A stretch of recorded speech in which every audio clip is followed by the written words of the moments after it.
Salut Internet. Aujourd'hui, nous allons nous demander comment abattre un drone lorsqu'on ne dispose pas d'un blaster chargé. Inutile de chercher les drones dans une galaxie lointaine.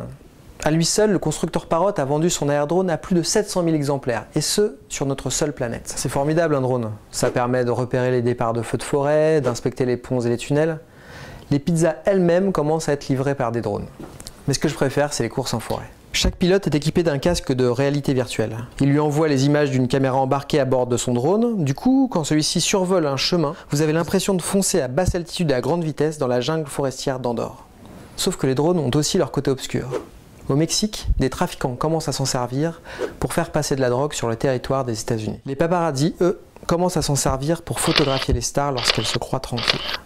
Alors il est logique que des gens tentent d'abattre ces engins par tous les moyens. Voici nos 5 préférés. Numéro 5. À défaut d'un blaster chargé, la marine américaine a dévoilé les premières images de son canon laser, testé en novembre 2014. Pas de quoi faire de l'ombre à l'étoile de la mort, il doit rester pointé plusieurs secondes sur un simple drone pour le faire flamber. Mais à moins d'$1 le tir, ça reste plus économique qu'un missile. Numéro 4. Plus rustique, certains préfèrent se la jouer western. Dans la vie, il y a ceux qui ont un fusil, et puis il y a les drones.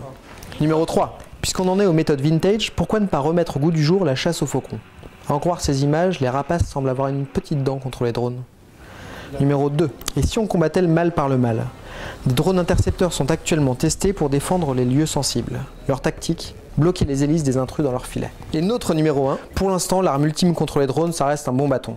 Admirez cette démonstration tout en élégance qui nous vient tout droit d'un zoo aux Pays-Bas.